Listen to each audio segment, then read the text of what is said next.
Good morning. All right, let's talk about what is a bruja and what is a shaman. Curandera. There are different terms. Um, you've probably heard the term shaman.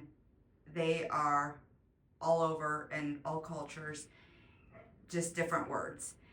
But what it is somebody who learns to overcome, they're born into the world to overcome mental health problems and sickness.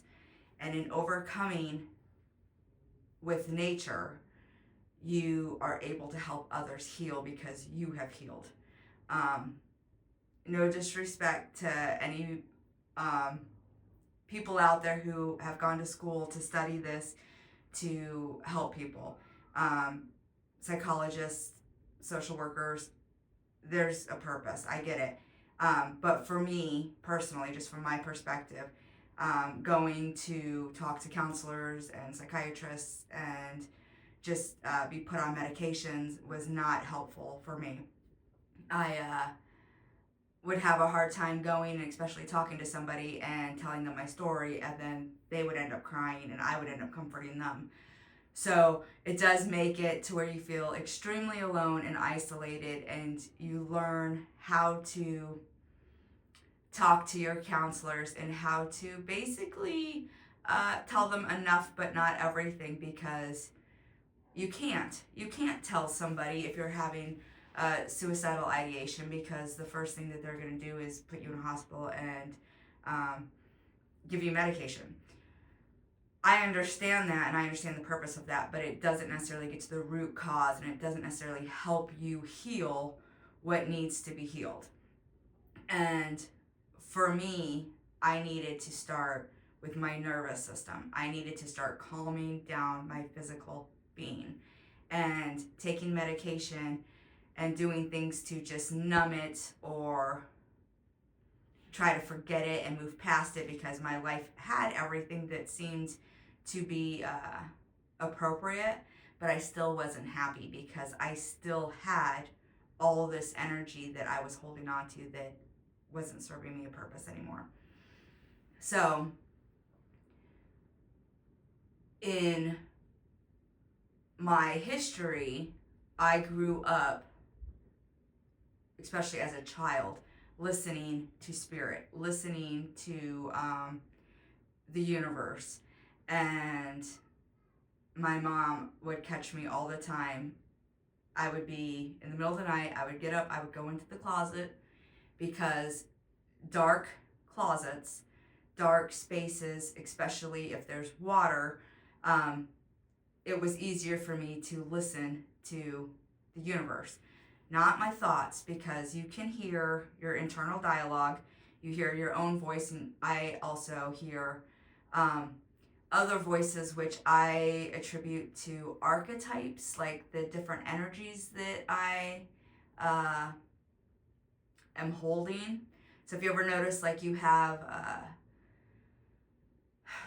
if you hear your inner dialogue, if you hear inner thoughts, and you know you're frustrated and all those voices are just frustrated with you, or if you are sad and all your voices, your inner dialogue is sad and on repeat, saying sad things or giving you sad vibes, it's because I view that as your energy that you're holding.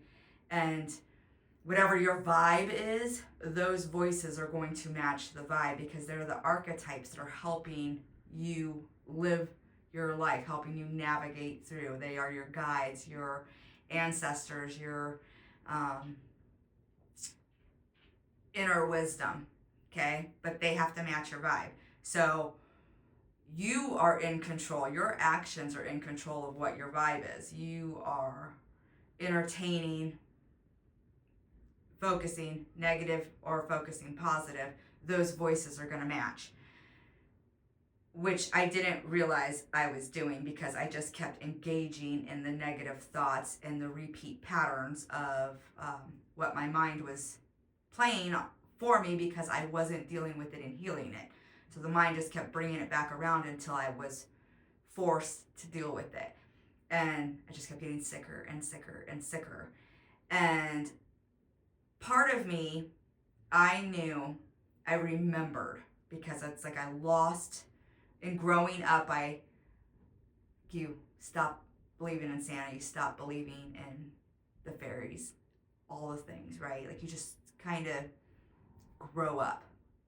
In doing that, I stopped listening to those voices that I would audibly hear. So I would go as a child into the closet, and I would be able to hear an audible outside whisper, not an internal mind dialogue, an external whisper, um, teaching me about my body, about consciousness, about awareness, about energy, about purpose, about life. But I also knew that I was going to lose that ability as I grew up and got older. So in this time of great sickness for me, I reached out. I knew that I could call out to higher powers, to different, sorry about the dogs, archetypes, different energies. So whether you believe in Mary Magdalene, Inanna, Tiamat, whoever, Hecate, they're all the same. They're different names for the same archetype, the same energy of wisdom, love, fertility, war, right? Like all these same, they have all the same definition. It's just a matter of the name that calls to you, the name that you identify with. So whether that be God, whether that be Buddha, whoever, that is the energy that means something to you, that you call out to. So for me, doing that, I was able to make contact again with nature and learn to let the energy go and release it to nature and hold different energy. And in purging all those negative thoughts, I was able to bring in positive energy that gives me purpose to create a better life, that gives me it's just changing your focus and your thoughts. It's changing it from fear and dread every day of I've got to do this, I've got to do this, I got to I get to, and what am I going to choose that I'm going to do today in this life that's good for me and not good for everybody else, because we get in this world and we just start living and we just start following. You go to work, you pay bills, you do all the things that you're supposed to do to be a member of society. But it doesn't necessarily bring you joy, and it doesn't necessarily let you engage in your purpose. So my purpose, one thing that has always, that called to me as a child and I chose to ignore for many, many years, but it's always called to me, is spirits of nature. So I love nothing more than to be in my thoughts now. I love nothing more than to be in silence so that I can hear everything clearly, when before it was like my waters, my nervous system was so chaotic and so tense that all those voices in my head were just as crazy and just as chaotic and just as tense. When I learned to calm that down and calm my physical being down and be able to breathe and think clearly, those voices started making a lot of sense. And it helped me tremendously. It helped me tremendously be able to no more heart palpitations. When it happens, I know exactly why it's happening.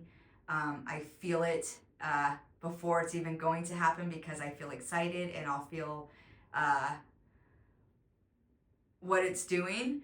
I focus a lot in meditation on what my body is doing every tension, every heartbeat, every like lung in and out. Like I try to really, really engage in the being of my physical aspect, because this is the part that's going to go away. This is the part that's limited.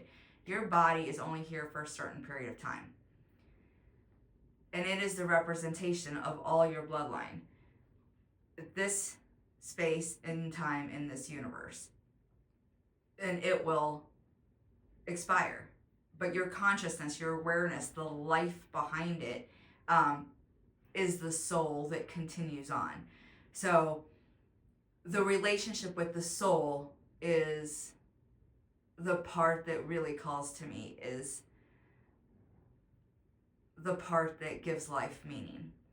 So I will try to share as much as I possibly can. I will explain the woohoo, and hopefully explain that it's not so scary. It's as scary as you want it to be. Energy's energy. So you have good energy and bad energy, and it's up to you to decide what energy you're engaging in. And if you have a thought process of fear or whatever you're thinking and you go into something, that's the energy that you're bringing. So if you're scared of talking to spirit, if you're scared of talking to God, you're going to meet a spirit of fear. It is going to match your vibe. So if you are looking to clear your energy, calm your nervous system, and get back to your true nature, please like and subscribe, and I will do my best to share all of the information that I'm getting. So good luck to you today. I pray that you do something beautiful and create a life worth living, create a home worth coming home to, and create relationships worth having. Don't settle for anything. That if it does not feel right in your soul, listen to it. Figure out what your body's trying to show you. Figure out what the universe is trying to teach you, and get on the path to live your life with purpose and beauty. It's time.